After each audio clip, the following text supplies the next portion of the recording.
That's a lot of fog. I love it.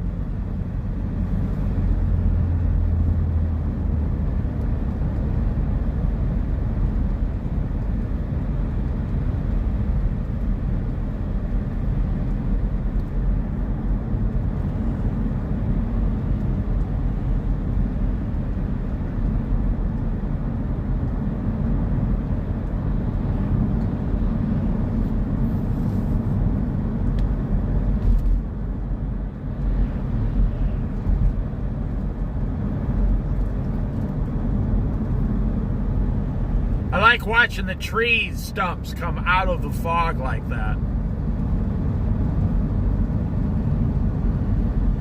Better than any painting could ever possibly be.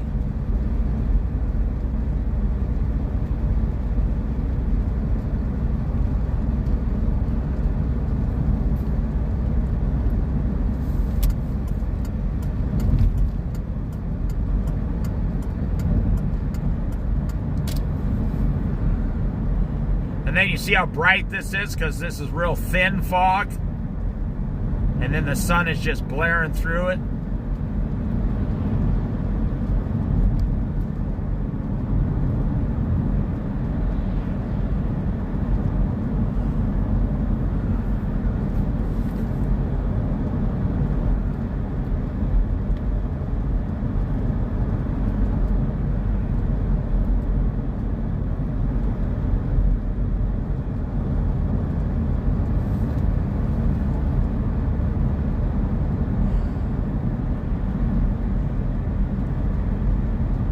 Now you know what search and rescue has to deal with out here when someone gets lost and they weren't smart enough to take a homing beacon with them for $30 out of the sporting goods store. Anybody could buy a homing beacon for $30 and they'd find you in 5 minutes.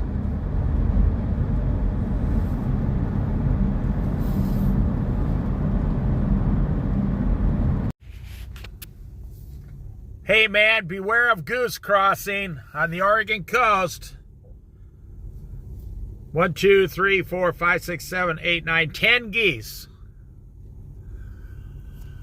Watch out for the goose crossing.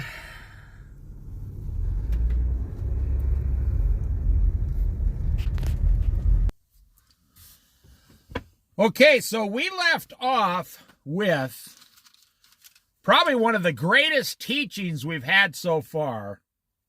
The parable of the sower, chapter 13, the book of Matthew. I made an hour and 40-minute Bible study about it. It is profound.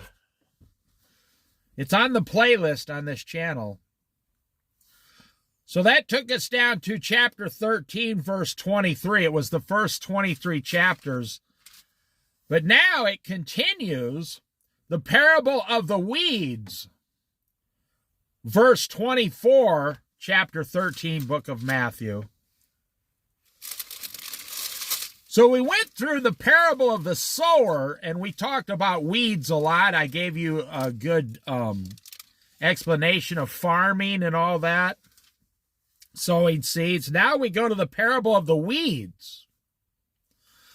Equally as profound, my friends. Equally as profound.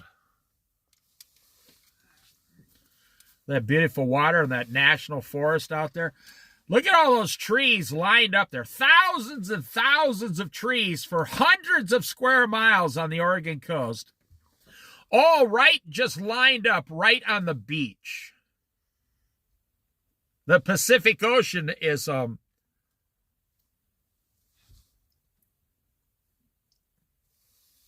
just beyond those trees, just a few hundred yards right over there. And this is the Umpqua River just flowing through Reedsport, but this is Winchester Bay. And then you got all this forest. You know, over there, people don't even go over there. There's parts of the Oregon coast that people don't even go to. I mean, you could live over there and no one would see you. It's fascinating to me how people they just cram into big cities in America, and you got all this beautiful land out here, and nobody even looks at it. You could go out there with a cabin tent at one of those old waterproof canvas cabin tents that they used to have in the military. Just put it in a canoe or something and canoe across here and get over there. The parable of the weeds. Jesus told them another parable. The kingdom of heaven is like a man. Okay, let's stop right there. As a believer, you are being told something about the kingdom of heaven right now. You see, God is not leaving you in the dark. God is not leaving you in the dark. God is not just saying you just do the best you can on earth. This is one of the greatest things about God the Father. He's giving you information about himself, information about heaven, and information about earth, and information about hell. All four. A fish just jumped right there. He's giving you information about all four things. And also, you back up, he's giving you information about himself. And the second one, information about what pleases God. How do I, as a child, please God? Well, Jesus is about to tell you. Jesus told them another parable. The kingdom of heaven is like, ? Wow. I put the question mark in. The kingdom of heaven is like what? I mean, as a Christian, aren't you really curious what heaven is like? The kingdom of heaven. Well, first of all, we hear it's a kingdom. We hear there's this whole entire kingdom, far more fascinating than earth has ever been. This entire kingdom is right there in the clouds. You just can't see it. Scientists can't see it. We can't see it. I'm not sure how it works, but if you go to the book of Genesis, it shows earth, and then it shows the clouds, and then it shows above the clouds is the kingdom of heaven. And if you go to Genesis and study the rain tables, the water tables, they're in the clouds. It's called the expanse of the sky, but right above that is heaven. God is right there all the time, watching every single person on earth. Let's find out here. The kingdom of heaven is like a man who sowed good seed in his field.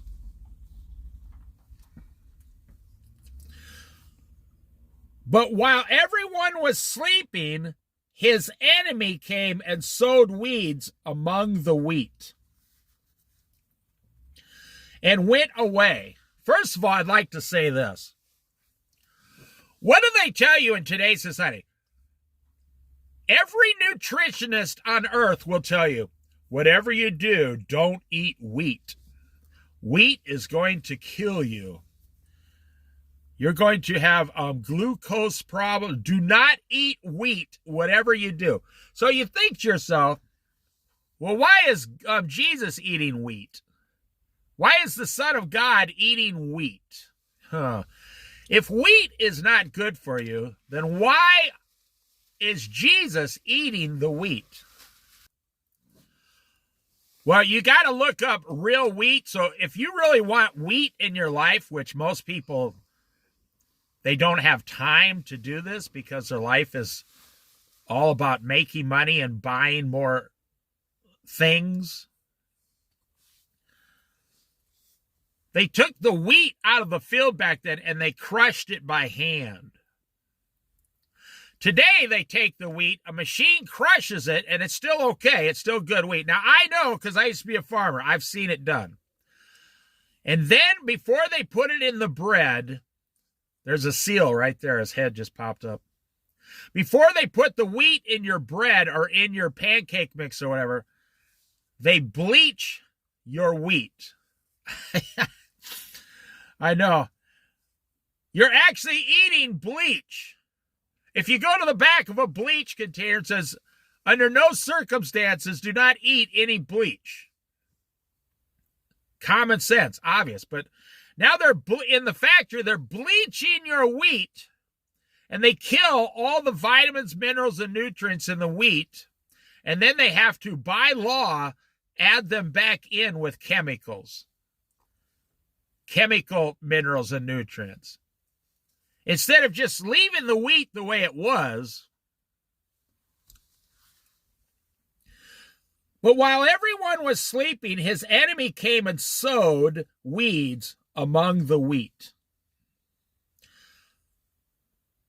And went away, his enemy. Well, that's what your enemy does. He'll come over to your field. He'll throw weeds, seeds of weeds in your field. Now, that's not actually what we're talking about. Like I said, we're not actually talking about farming. Jesus will explain it in a minute.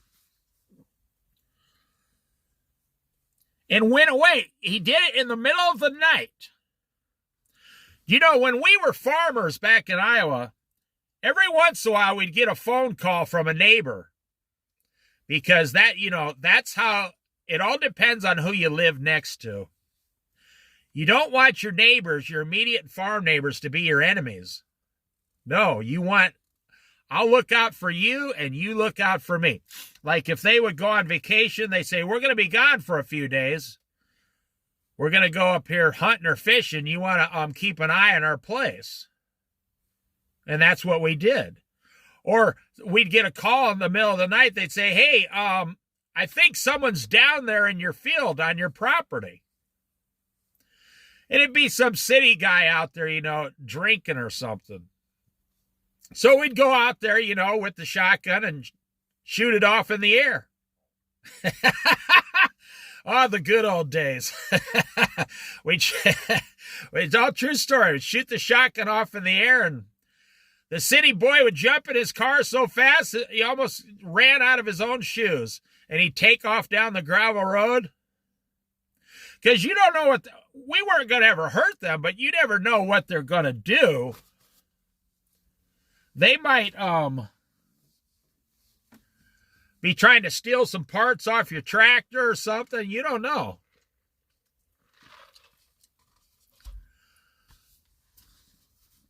You don't want an enemy living next to you.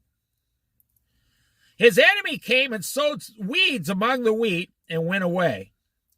When the wheat sprouted and formed heads, then the weeds also appeared. So like I said in the beginning of chapter 13, the parable of the sower, even if you completely clear your field of everything, how can you still get weeds? Well, the wind, W-I-N-D, the wind itself will blow the seeds of weeds, 3 miles away will float up in the air and come over to your field. Or in this case, your enemy could come and plant, weeds in your field when you're not watching. When the wheat sprouted and formed heads, that's the kernels of grain, then the weeds also appeared. The owner's servants came to him and said, "Sir, didn't you sow good seed in your field?" Well, of course he did. "Where then did the weeds come from?" "An enemy did this," the owner replies. The servants asked him, "Do you want us to go and pull them up?" "No," he answered, "because while you are pulling the weeds, you may uproot the wheat with them.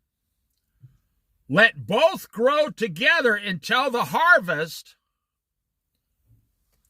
At that time I will tell the harvesters, first collect the weeds and then tie them in bundles to be burned, then gather the wheat and bring it into my barn." Okay, now check this out. This parable is about you, Jesus Christ, the rapture, the day of judgment, and the devil, the enemy. Do you ever, like as a Christian, do something, and you might put 2 or 3 years into this and you're not successful? And then boom, all of a sudden it seems like everything falls into place and you receive exceedingly success. Let's start over. This is what it means. The kingdom of heaven is like a man, a Christian man. And I will say it's not, the kingdom of heaven is not about non-believers. Non-believers, their enemy doesn't sow weeds in their field. And I'll explain why. I'll tell you why. Because the devil doesn't give a damn about non-believers. He doesn't care what they do. In fact, he might be using them to become your enemy. The devil is only concerned about you, a Christian believer in Jesus Christ. So that's who we're talking about here. The kingdom of heaven is like a man who is a Christian believer in Jesus, who sowed good seed in his field. Okay, that today you're not a farmer. I said 70% of the population of the United States live in big cities. So you're sowing seeds in your field as far as going to your job, making your paycheck, bringing it home, deciding what to do with it, deciding what to buy, what to save, deciding what to teach your wife or your wife teach your husband, deciding what to both together teach the children about Jesus. You got so many decisions to make. That is your field. You are a farmer in a sense. That is your field. Your field is your life. Have you ever thought about that as a Christian? That God, you say, well, I'm not a farmer. I don't have a field. Nope. Wherever you go and everything you touch, you will be responsible for. So that is your field. Everything you touch, if you used to live in the Midwest like me and then you move somewhere else, you're responsible for all the things you did back there in the Midwest. The Bible says every word we speak is recorded. Every action we take, we're going to be held responsible for. Now, this is talking about believers. The kingdom of heaven is like a man who sowed his seed in his field, a believing Christian. But while he was sleeping, it says everyone was sleeping. While you, your wife, your kids, if you're rich, your servants, all this stuff were sleeping, your enemy came and sowed weeds among your wheat and then went away. The devil sees what you are doing for God.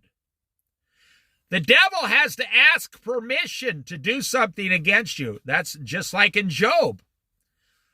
The devil had to go to God before he could touch anything Job had. So why does God allow that? To test you. But the devil is trying to tempt you. And the main thing the devil's trying to tempt you to do is give up. Just give up. Just quit and give up, man. Get frustrated. You don't have what it takes. You're a loser. You're not going to make it. You will never make it. Well, that's not what God is saying. God is saying, let's test my servant to see if he's following my son, Jesus Christ. And it always ends up good for the man who stays with God and never complains. It always ends up fantastic for the man who never complains and stays the steadfast, narrow road course, the steadfast, disciplined course with Jesus. You're always going to come out ahead because the devil is not really fighting you. The devil is fighting against Jesus. You're just in the middle, so to speak. And who do you think's going to win? Well, Jesus is going to win every time. So if you come out of the testing, so to speak, you know, like if you say, well, I don't like to be tested. No, you do want to be tested. Being tested is a fantastic thing. If you went down to a pawn shop to buy a samurai sword, wouldn't you want the metal to be tested, you know? Like, you never want the metal. If you're going to pay $1,000 for a samurai sword, you never want the sword to break, right? Because they tested the metal. They kept beating and beating against the metal. Yes. You know, I was punched in the face a lot of times when I was a kid. And usually it was not any of my fault whatsoever. A lot of it was my older brother, you know, the way we grew up. But then I'd go to school and kids would just want to fight me for no reason. And I figured out it was really the devil telling these kids, you know, punch Dave in the face. So at the time, it didn't seem like, what is going on? What's happening here? But then as time went by, no one was able to punch me in the face. Oh no, I became stronger, quicker, or smarter. I could outsmart a kid, come up and say, I'm going to punch you in the face. I could outsmart this kid in 2 seconds. I don't care if he was 3 grades older than me. Oh, yeah. I would say something, you know, and this, you know, like if I was in the 3rd grade, this 5th or 6th grader would look at me like, huh? It was almost like a Leave It to Beaver situation. Look at those beautiful black and white ducks going in the water right there. About 11 of them. Because I was being tested, you see. I was being tested in that area. So the enemy, while everyone in your house is sleeping, your enemy comes and sows weeds among the wheat and then goes away. But you're not to worry or care about it. No. That's not your job to prevent it. It's not your job to fix it. Now remember, what are you supposed to do? Not sleep and stay up all night and worry? No. What did Jesus do in the bottom of the boat? The storm rose so high over the boat they were going to drown. Jesus was sleeping. He was sleeping. Because he knows the power of the kingdom of heaven. He came from there. He lived there. He lives there now. You are not to worry about what your enemy is doing to you if you are doing everything correct and following God. Now, if you have a reason if your enemy has a reason to accuse you, if your enemy has an actual reason, like if you're out committing adultery and your life starts unraveling, that's a whole different story here. That would be you helping your enemy destroy your field. Be like if you woke up and helped your enemy plant the weeds in your own field. Well, you couldn't blame your enemy. You could only blame yourself. Okay, so I'm saying as a good Christian man following Jesus, your enemy comes and sows weeds among your field in life and goes away.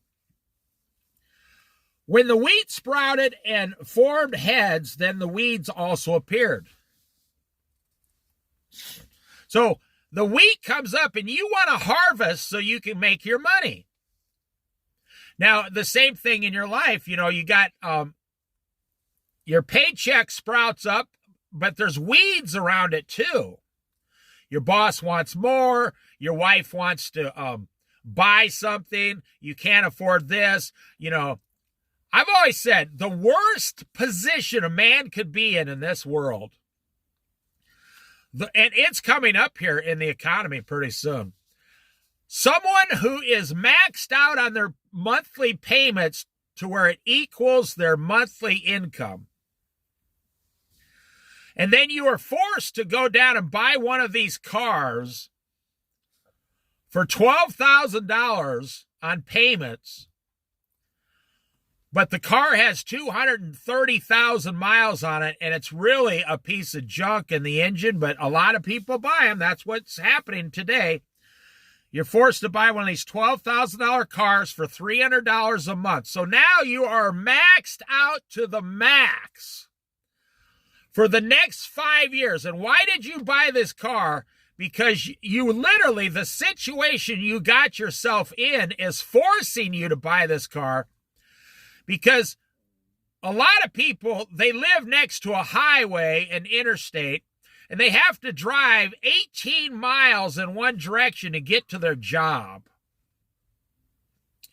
And if you don't go to your job, well, if you don't go to your job for 4 more years, you're going to lose every single thing you have.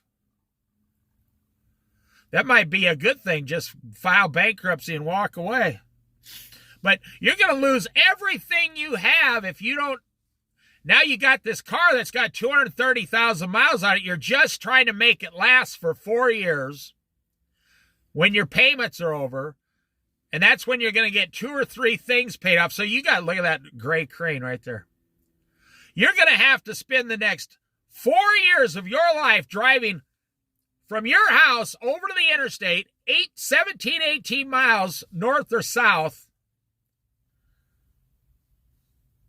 You got to do that for 4 years straight.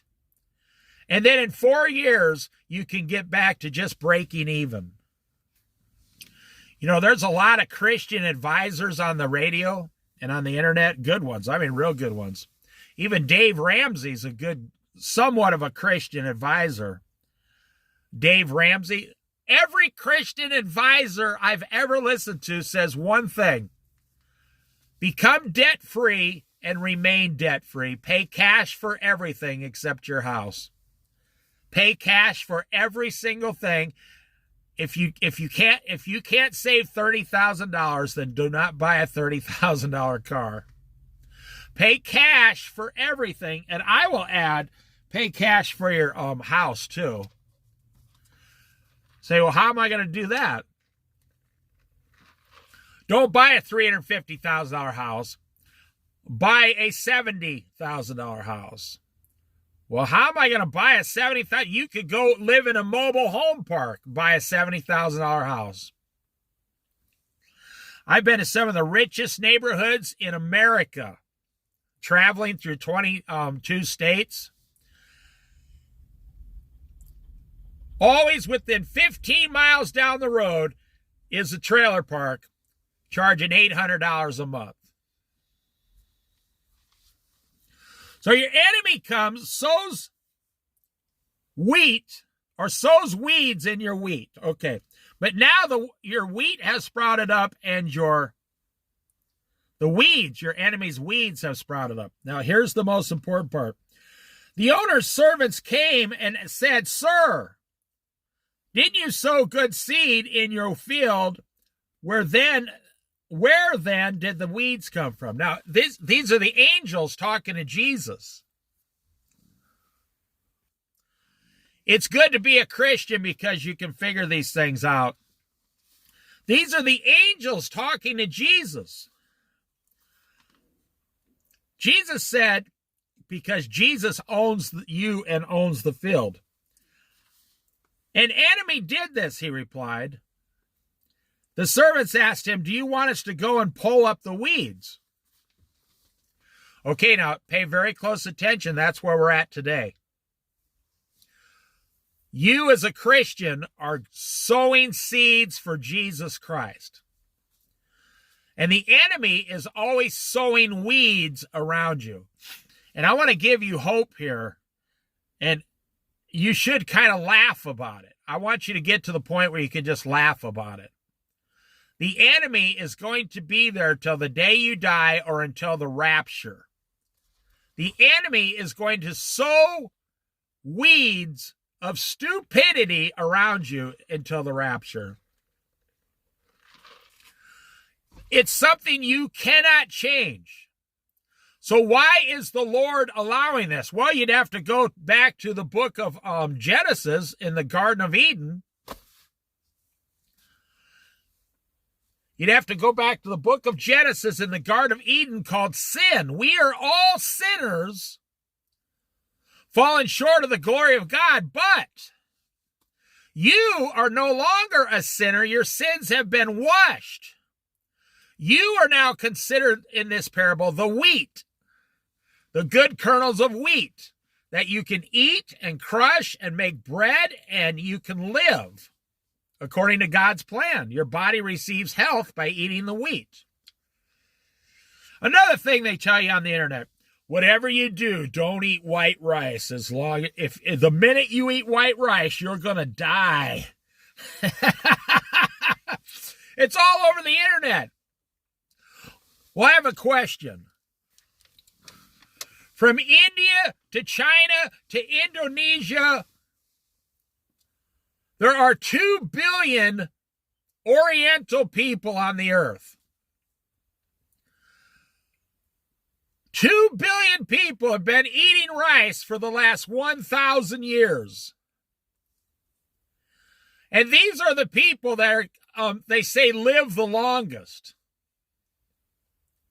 So who's right? The 2 billion people that have been eating white rice, if you ask them, they've been eating white rice. They don't make brown rice over there. They make white rice.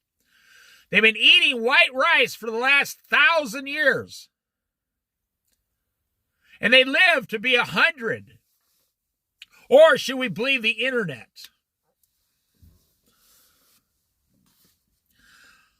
They asked the owner of the field, do you want us to go and pull up the weeds?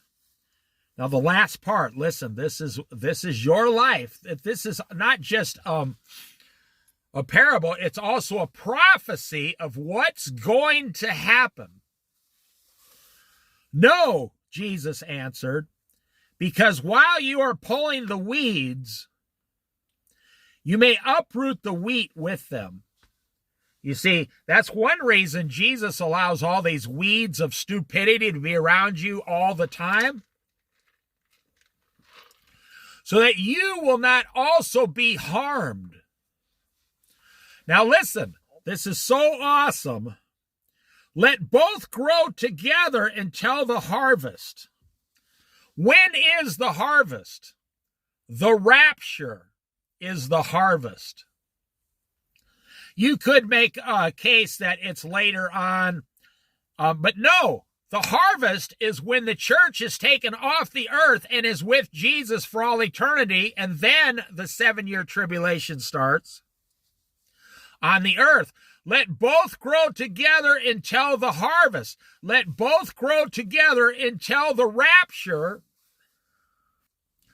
Listen to what Jesus is saying here. You're going to have weeds growing around you. It's guaranteed by Jesus, the owner of the field. In fact, in this parable, you are not the owner of the field that we see now. You are only one of the servants of the owner of the field.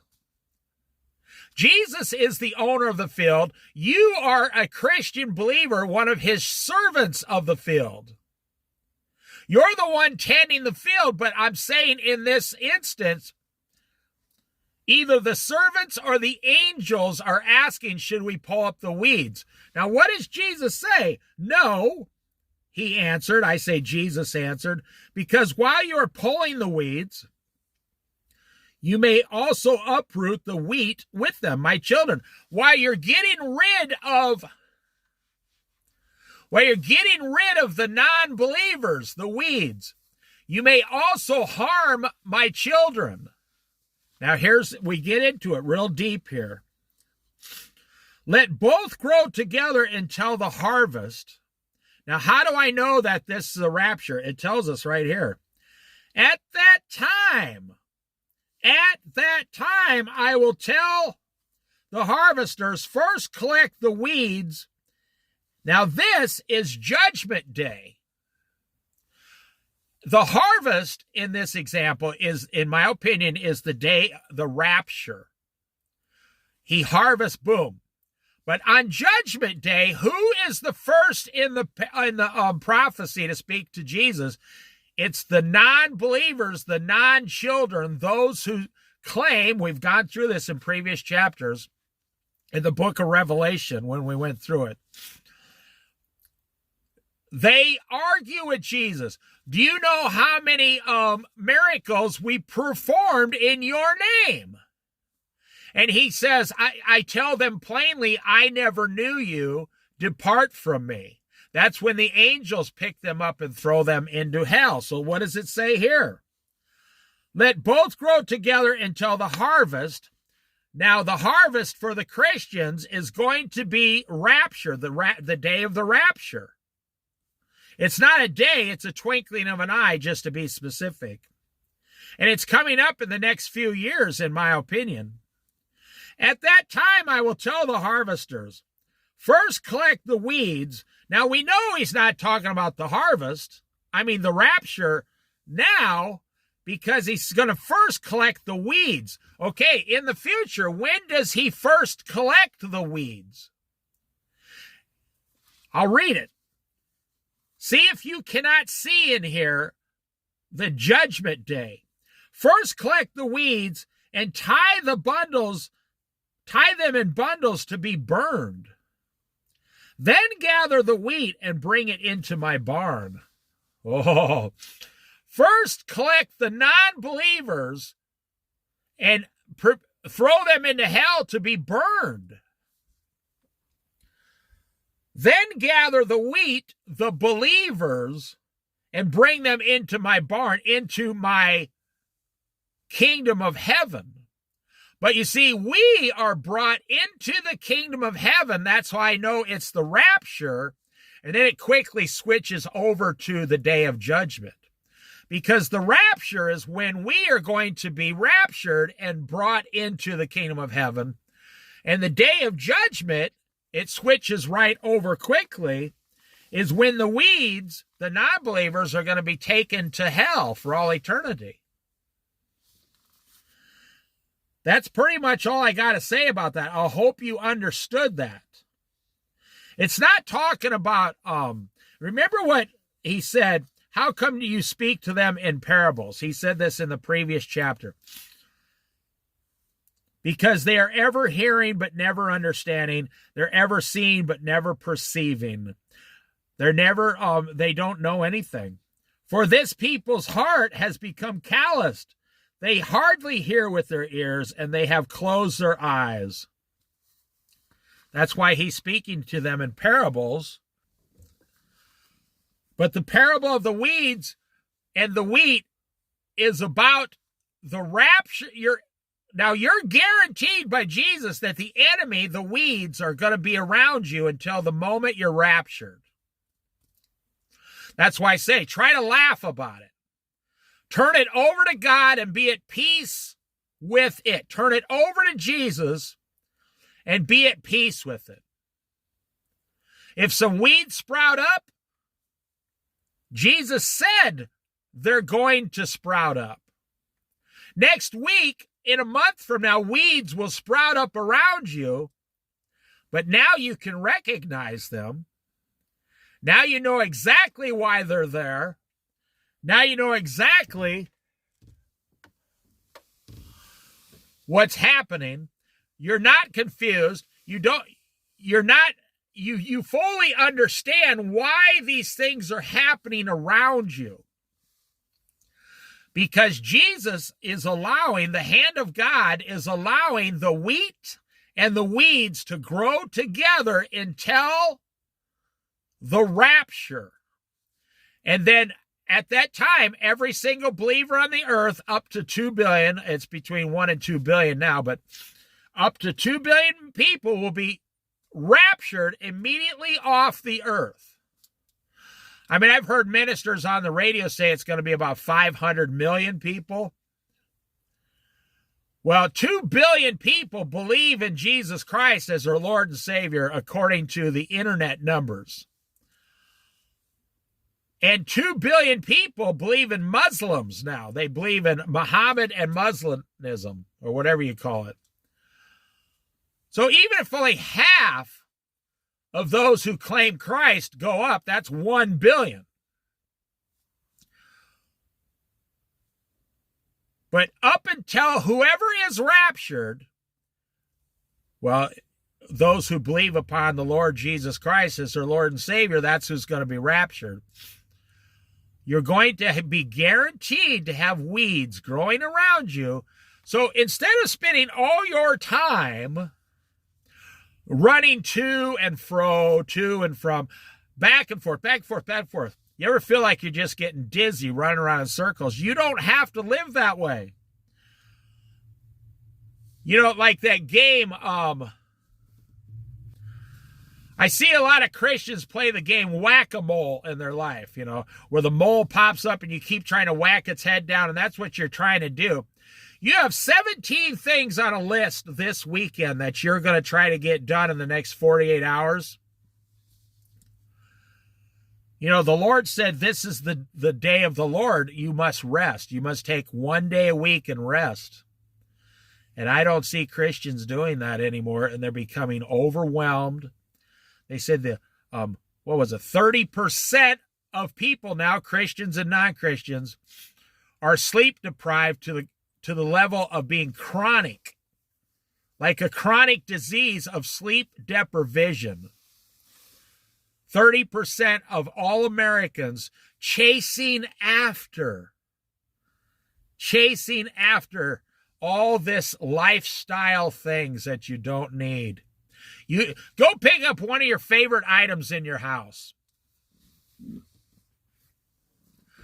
Like your favorite kitchen item, or maybe it's a baseball you had signed since you were a child, and look at it and ask yourself, you're holding this item in your hand, look at it and say,